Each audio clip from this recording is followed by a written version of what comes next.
Great start. All right, can you pop my slides up? So I'm going to start a little bit differently.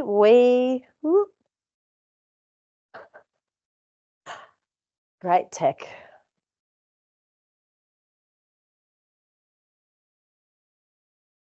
So I am originally a landscape architect, although now I am a CEO of a software company. I will also share a little bit about my journey to get to where I am and why I think I have something to share on the topic of data for stronger economies. So before I kick off, one thing I do want to ask, and I thought someone might have done this already with so much talk about tech and innovation, I want to find out a bit of a sense of who is in the room. Because talking about tech, I need to know who in the room knows more about it than me. It just helps me shape what I'm going to say. So you are all shortly going to be asked to self-identify where you sit on this spectrum. At one end of the spectrum, we have Betty Jean. She's my grandmother. She is not a tech person, right? So if you identify as a one, you'll be Betty Jean. That was me about 21 years ago with grandma. That photo in the middle is just kind of the general demographic of this room, of course. So if you think you're about in the middle of most people, you'd rate yourself at about a 5. And if you know who those people are on the end, then you might be them. If you don't know who they are, then you're not a 10. There was a Silicon Valley joke in the previous talk, so they are just tech. So I want everyone to show their hands. I'm just going to run through the numbers and just identify where you think you sit. So who's at the 1 or 2? Who's at the Betty Jean end of the spectrum? The non-techie people? Yeah, okay, someone's brave.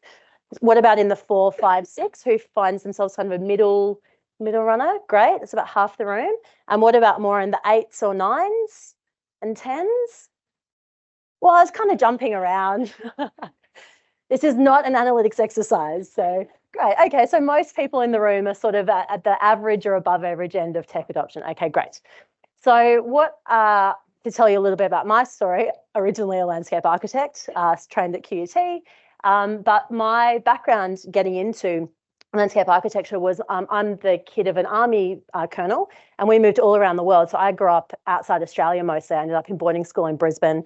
And so my background was moving around, living in lots and lots of different communities, but never being from any of them. I didn't have that experience. Everyone knew I was Australian, but I didn't actually have like a home specifically in Australia that was my original home. So I grew up with this really big interest in what it means to have an identity of a community, what it means to belong, that sense of identity construction. And on the landscape architecture brochure at uni, I was told that was going to allow me to shape communities and be part of, civic engagement.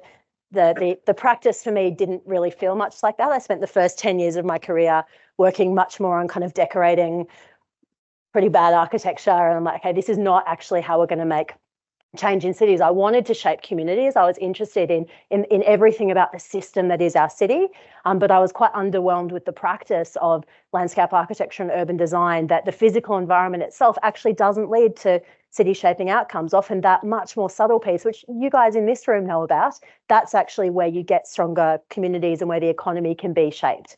And so I realized as a practitioner in that space that there's actually a huge gap in the information we have available to understand communities. If we're trying to understand what makes a great place, what information is available for us?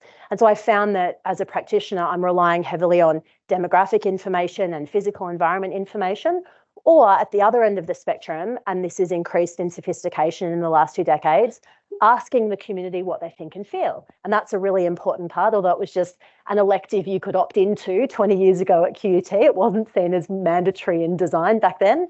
But now, of course, community engagement is a really big part of how we make decisions and understand place. But there's actually a big piece in the middle there. And it's very hard to get information just generally about what people feel and value. And that's different from what they say. And to think about that, if anyone in this room has asked anyone in the community about something controversial, which I'm sure we've all been involved in those conversations at some point, it's very difficult when you ask somebody for feedback for people to self-report their emotions and self-report what they value. And so they're most likely to give feedback on what their most recent experience was, but not necessarily is something inherently valuable to their life. And so I was interested in where we can get information about what is inherently known in local communities that people love, but it's not necessarily front of mind. So I was living in a neighbourhood in Melbourne Footscray, and it was becoming all gentrified, etc. All the developers were moving in and trying to make it like more hipster and more cool. And all the people that were living there were like, they've got the wrong end of the stick. They're kind of superficially reinforcing this identity that they think Footscray has. The locals that live here really know what it is. And that was at the heart of what I, as a practitioner, was thinking. There's this gap in data. How do we make data about the lived experience of communities? And so that's what we set out to do. And it actually doesn't need to be as hard as really manual observation and surveys. And the digitisation of our lives is the reason for this. In the few short minutes since I've started talking, there have been more than 35 million Google searches taking place on any of the 8.5 billion internet-enabled phones or devices across the planet. That's now 400 million more mobile devices than people on the planet. So the world is digitized. The world is, and the way that we live is full of the internet and the internet's activities. And in Australia, the recent numbers show that there are 22 million active Facebook users, which is 4 million more people than enrolled to vote in Australia. So if you think about where there is now critical mass of information about how people live and what they do, these digital sources are now a really almost ubiquitous way of understanding how people live. So what we set out to do was to create a real-time reporting system to look at that data, nothing personal, nothing Cambridge Analytica-esque, just like publicly, if people are rating things on Google, if people are leaving comments on public business Instagram pages, what are the kinds of things that they're saying? What are they choosing to opt into? What are the businesses that they're following and showing their support for? And so we've built a system across the last 7 years that taps into that and looks specifically at, isn't the clicker stopped?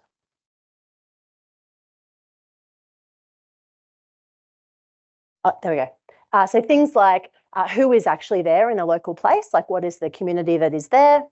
Where do people spend their time? What do they love to do? What do they talk about and show their support for? And what amenities exist there that support the local life? But I'm not actually going to run through that today. We've spent, and a lot of our users, I know a lot of people in this room, there are a lot of people using our tools here, and we've spent the last 6 years providing that data to policymakers, to people in local governments or private sector worlds that are looking at how to unlock the potential of communities and measure what's happening in local places. But what I want to talk about today is the new focus that we have, which is the people that sit underneath that, the business community.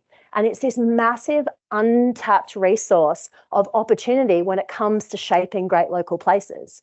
And a lot of the talks that we've had here in the last couple of days are all about tapping into this. Like, you know better than most that I speak to about the opportunity of the vast numbers of landlords, asset owners, place managers, business operators that, if they had the right enabling environment, could help us massively change quite quickly the places that we live. And it's partly about supporting them in their businesses so that they're more sustainable. But of course, if their businesses are sustainable, that has this positive vibrancy impact on the whole community as well. And so it's a huge opportunity here. And this is the space that we're moving into. And so it's actually not that hard. Not that easy. There's this change happening across our cities at the moment, which we're all aware of because of all this digitization. We've known for years that entertainment, real life entertainment's being replaced with online gaming and Netflix, and now socializing as well is happening online. We know that shopping is moving increasingly online, and people are getting what they need, even down to groceries, from digital engagements. Work and study increasingly online as well. Study had been for a long time, but the lockdowns have made it kind of normal to work from home if you'd like to. But the areas that you perhaps think less about are the fact that hospitality is now largely online. When these delivery services started, they were just delivering stuff that you would otherwise pick up as takeaway. And that's not the case anymore. And that change has actually been quite subtle, and it's not necessarily front of mind. There are now delivery services that are delivering gourmet food. So people are choosing to eat fine dining in their home rather than go out into a restaurant or Main Street environment to do that. And finally, services as well. It's actually very normal now to do a really high quality Pilates or yoga class online, or get vet services or medical services online, even church services online. So now that we can actually literally get anything we want from our home, it asks the question, what role does the physical space play? And this is the condition that our small businesses that we're talking about today, that they're all operating in. They're either now competing with this online service, that they're no longer just competing with the Pilates shop up the road, they're competing with the Pilates instructor in Sydney, right? And so the role of the main street is to give people an experience, to give people the opportunity to come together. And that's why the vibrancy of those places and the experiential aspect of that is much more important than ever. And so what we're trying to do to flip the model, and you're not meant to be able to read this, it's just an illustration and look at how much data there is, but we have a whole lot of policymaker tools that some of you will be aware of, where we have Australia-wide data and instant reports of sort of vibrancy and lifestyle aspects right across the country. And we're flipping that around. Businesses don't want to look at that. They do not have time to look at that, and I'll go into that in a moment. But what we're looking at is how do we turn that vast information into bite-sized chunks of things that will support local businesses, and how do we give that to them in a format or environment that they can easily consume and make decisions on. And so in doing that, we started to do some research, and I was delighted to get here and see the research paper that the Commission has released. I've almost finished reading it in the few hours that I've been sat here, because we couldn't find any amazing research when we started looking at what operators want, so we started our own. And there's this thing that happens when you think about the persona of small businesses that we were talking about this morning. There's this other difference. And this is the innovation adoption curve. It's extremely interesting. I'm not going to go into it in too much detail, but it's about the mindset of people in adopting innovation. And tech enthusiasts and visionaries are the minority. And this room just self-identified as being mostly above average in tech adoption. And so we identified in our research that policymakers sit at the visionary end, but the business community tend to sit at the pragmatic end, as do most people. And so this is the point. Also, was it the soul nut before that was mentioned before? This is the same concept. You need to get a critical mass of people doing something to reach a tipping point into change. And so if you want the business community to adopt something, you have to think about what they need and what they want. And the main thing that's known about these different groups is that visionaries love complex desktop apps with lots of options and lots of interactions. Pragmatists do not want that. Pragmatists do not want to download anything. They don't want any special logins. They want bite-sized information. So if you're trying to give information to that audience of people, they do not want to consume it in the way that you want to consume it. And it's a really important thing when it comes to supporting those groups of people. And so this is what we started to do.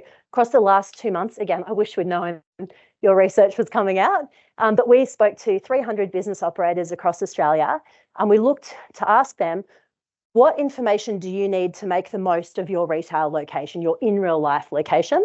Where do you currently find information about your customers, and how do you currently consume technology? We heard almost universally that everything has to be self-service. They don't want an app. They don't want complex onboarding. It has to be intuitive and easy for them to use. They're pragmatists. Of course, that's the case. We also heard really interesting things, and the report touched on this a little bit as well, that they're not necessarily looking for analytics, but many of the traders that we interviewed directly told us interesting anecdotes, like they had never thought to look at customer segmenting themselves, and then they set up Instagram commerce or a Squarespace purchasing thing to do a little bit of online commerce, and all of a sudden, for the first time, they had customer analytics. Like, this is great. Look at where our customers are. I wish I could have that for my shop and know where people are coming from. And so going even further into that, this question of what information do you actually want, there were three broad questions that they wanted to answer. One was they were desperate to know who can actually get to their shop. They're trying to justify continuing an in real life location or making a decision of another location. So they want to know, like, who can actually get to that place, partly for their customers, but also for their employees, especially anything that has a specialist employee mindset. So vets, specialists, consultants, even some sorts of beauty practitioners, it's really important to them that they can understand who can get to their site really easily. They also want to know, where are people actually coming from? Because that's different. Like month to month, where are the traders actually coming from? This is the stuff that they might be getting a little bit on their Instagram commerce or other things, like where are their online sales coming from? A number told us also that that's one of their motivations for using Uber Eats, even though they don't get great analytics of their customer, and otherwise they don't have a way of doing that. And also rated quite highly was where do people spend time in the neighbourhood and what brings them to the neighbourhood. And they're wanting to look at where their store sits in the context of that. So I'm just going to dive into those 3 examples in a little more detail. So the first one is they really desperately want to focus on attractions, like why do people come to this area? And I caution you not to misunderstand that as spend. It can be extremely appealing to believe that spend data is the most important thing to understand the health of your main street. But in the context of people can spend all sorts of things online, spend is not the differentiator for you. The differentiator for real life locations is the experience, right? So if you're not also measuring things like place attachment and loyalty, you're actually missing whether there is a fundamental problem or whether your main street or economic centre has the sort of loyalty and place attachment needed to compete against the online experience. The trouble with measuring spend is that it only measures what people spend.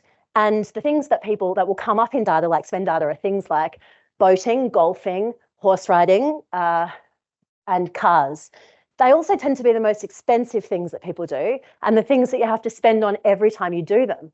But if you look at our data to look at what people love to do in their local neighbourhood, the things that they're most likely to talk about, it's much more experience-based, and it's also things that don't cost money, right? But these are the reasons like picnics, bike riding with the kids, playing basketball at the park, going to the car boot sale. These are the things that they can't do from home. They can't buy online. They can't craft that experience themselves. They do need to go out in real life to do it. So again, spend data, yeah, people are probably spending on those things, but also that's not necessarily going to get them out of their homes and have that loyalty to place.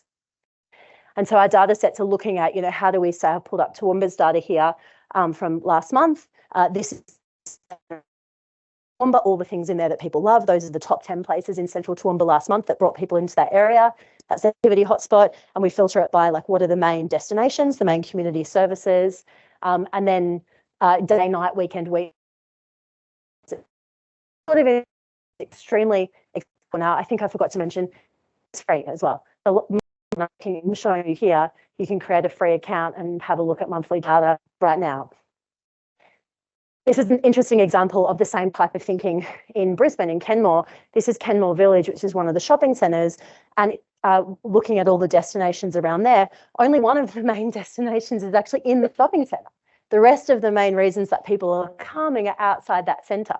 And one of them is some of them are in an adjoining, a nearby shopping centre, but the other ones are in these almost like industrial precincts nearby that have become these like quasi commercial sort of retail spaces. And they're some of the main attractions drawing people to that neighbourhood. It's not true in this place. I mean, probably the most spend is in the main shopping centre, but the reason that people get in their cars and come here is the other things that are in that neighbourhood. This is Moreton Bay, Southern Moreton Bay region. Looking, you can immediately spot, looking at that map, where the sort of critical mass, you can spot the main streets, even if you don't know what you're looking at here. And then we're looking at where were the options of dining after 9 p.m. and which of those dining opportunities really brought people into that area. Anything with a score of over 10 is a really well scoring, is going to draw people from further away to come there. Or also services on the weekend can be a really key way of people coming out to local places. The second one is looking at that catchment. I touched on the local catchment of your customers. And it's very easy to fall into a trap thinking that your suburb's reputation itself is enough and not really thinking about the walkability or the accessibility of who can actually get there. And so it's much more important to not think about a whole suburb and its reputation, but the actual lived experience of how people can move around it. And so this is an example of Penrith. I know they're not here, so I can pick on it. Also, there's a Penrith in England, which I mistakenly put some photos up of. There's a lot of old buildings in Penrith. No, wrong Penrith. So this is Penrith. Again, you can see the critical mass of stuff there. What you don't necessarily spot straight away is there's a great big train line through the middle of it. So even though the suburb of Penrith is everything that you can see there, there's a vastly different walkability north or south of the train line. And so if you get to the north side, it's master plan communities. The south side's the established city itself. And then when you look at what you can actually get to in a 5-minute walk of the north versus a 5-minute walk of the south, totally different economies, lived experience, access to amenities, catchments of residents that can get to those places. So it would be totally inappropriate to look at that as one whole economic centre. It's not. It is two separate ones that are completely different to each other. This is some examples of looking at employee accessibility. It's a really important thing for many business types. So this is an example of Ipswich, Adelaide, and the northern suburb in Melbourne. This is how far you can get within a 10-minute drive. So who can kind of easily access this site by drive. And there's the quantity of residents within that location, and then the age profile of residents as well. So if you had a particular type of technology that was targeting, younger professionals, some of these catchments are not necessarily going to be as good for you. And we often are working with the precinct managers of innovation districts that really are trying to target key tenants that are desperate to have a high-tech employee base, and they need to make sure that those people live in and around this site, or else they're not going to be able to get the employees that they need. And third and finally, to wrap up, you need to deeply understand the trade area. And this is often thought of as a one and done exercise, sort of look at where people come from and that's it. But trade areas are extremely dynamic and are different on different days of the week, different months of the year, and can change for all sorts of reasons. So this is an example. Unfortunately, Ipswich have left the room. I put this here for them, but this is last month's data looking at how far people are travelling, average number of kilometres people are travelling to get into Ipswich, across the Ipswich area. So the lighter colours, people are not travelling very far to get to those places. That means that they're not getting good visitation from lots of different places. Whereas if you're at, say, Amberley, people are travelling a long distance to get to that. But then also, where are they actually coming from? This is last month. So visitors to Amberley were coming from a really wide spread of suburbs. And then Churchill, I just chose a very local area. People were coming pretty much locally to get to that.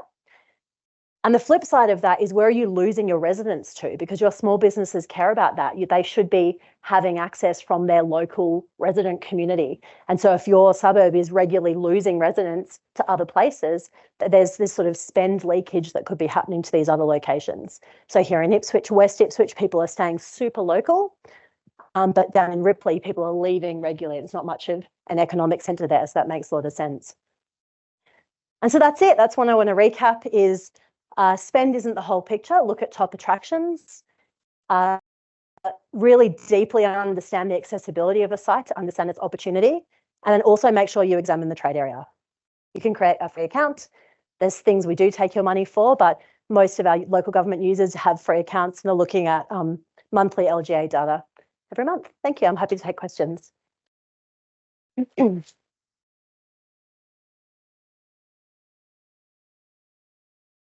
Right, thanks, Jessica.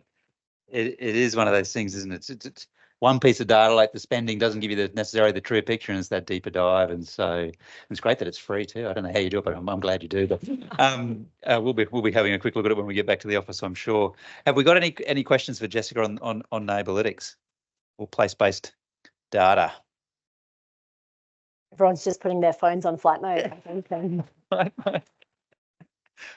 One thing I had was, and because we are seeing that traditional change with traditional city centres, which were places for, that online, the retail shopping, the bricks and mortar shopping, and also for as that traditional workplaces, and that is changing. From the data that you're seeing, what is the future of those sort of spaces, and how can they adapt to that change? Yeah, I mean, we're seeing two really big trends, and this is more anecdotally sort of why our particularly local governments are setting up their LGAs in our system and what they're looking at learning. One is that, particularly in Melbourne, it's happening around New South Wales as well, there's been an enormous decentralisation of amenity.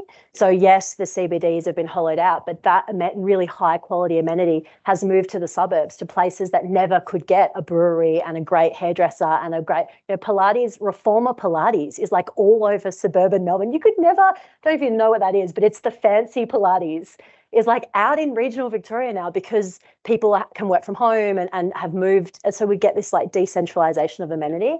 So although there might be some hollowing out of some areas, there's much more opportunity in other areas, and small businesses now can afford these rents in industrial places out in a suburb and then create a really thriving business. So a lot of that's created this benefit for entrepreneurs that are wanting to set up something new. So that's one of the things.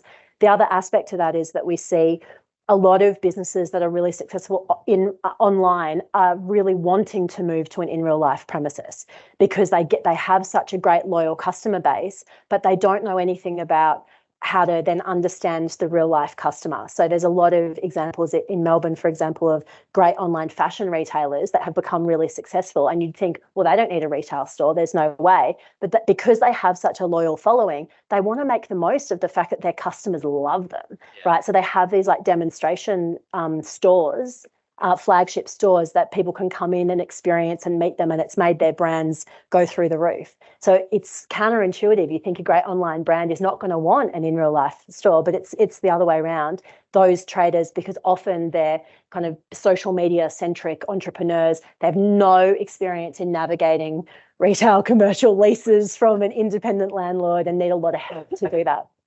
I suppose that's interesting too, because those people, rather than relying on walk-up traffic, they've already got an online that's right. audience. And they become an amazing anchor for the suburb, right? Because then people want to go to that place. There's lots of stories, and you guys probably have your own, of like a great cupcake baker that was at a market that had like a cult following, and then an innovative landlord goes, I want to give you a subsidized spot, and then that, croissants or cupcakes or noodle drink things, I don't know, then becomes this like major attraction, and it becomes a success for the precinct. A lot of landlords aren't necessarily that innovative, but what we're hoping is if we can give landlords and those business operators a little bit of data to help them see that opportunity, it will sort of slowly thinking about what Tara was saying, don't stress them straight away, but give them a little bit of a stretch of like, oh, what if you think about it like this? Then they might start being more innovative in how they think about tenant attraction. Is that? Sorry, we've got a question down here. Yeah, well, good. I was just going to ask, is that symbiotic relationship between businesses? Because obviously sometimes the sum of the whole is greater than the individual parts if they have a connection. So how can you use this sort of data to help encourage businesses that may be complementary setting up in the same spot? Yeah, so a lot of another state that's not this one is giving our data to chambers of commerce. And I was like, I don't know about this. I don't know that chambers are going to be interested in a new type of data. They might get worried about it, or but one particular precinct was a Little Italy Main Street, and our data showed that the Thai restaurant was the most popular. And I'm thinking, oh shit, there's not going to. My surname's Masasso.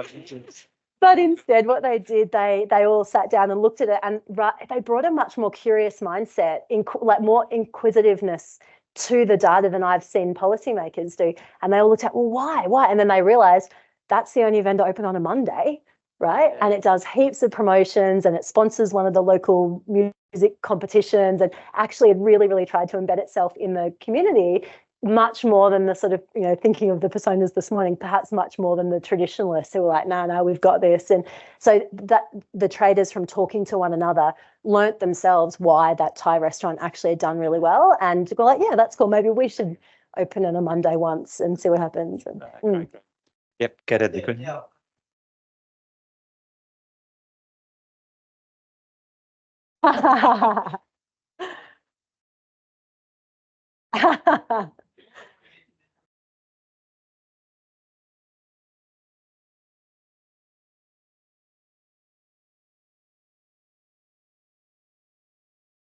Are you what? No, I can tell you. We're just all. I have to kill you afterwards now. So that we have.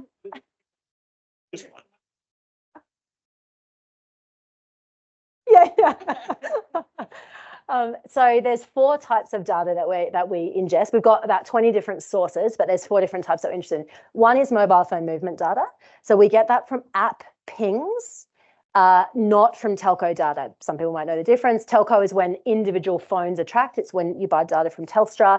It's very, very precise, but only 12 to 15% of people opt into it. So it's a small sample size, but it's very precise. We don't use that. We use app pings, which is where phones receive ads on them. The ad knows the location of that phone at that moment. We don't know anything about the phone, the device. We don't know how it moves. We just see the location every time it pings. We get that for the whole country, every mobile device every day. And so we get 10 million devices, active devices every month. So we get about half the population. And so that allows us to do broad movement. So we can't do routes, but we can do like home origins, how frequent people come, identify workers, that sort of thing. The next type we use crowdsourced maps. So Google Maps doesn't make the map. It's made by people using the map and adding things to it. So we use Google Maps, Apple Maps, Here Maps, Facebook Maps, Instagram Maps. So anything that's mapped, we just append it all together and clean it up and go, this is all the stuff that's here. We also use social chatter, so the posts that people make publicly, looking at when people have bothered to say, look, I'm on the Cairns Esplanade. What have they photographed? Like, what are they trying to show people they're doing? At an event, seeing a thing with their dog. And so we categorize it like that. We have an AI system that categorizes it. And then we do have some ABS for the traditionalists in the room that want to see some ABS. You're being watched. Okay. Thank you very much, Jessie. That was very insightful.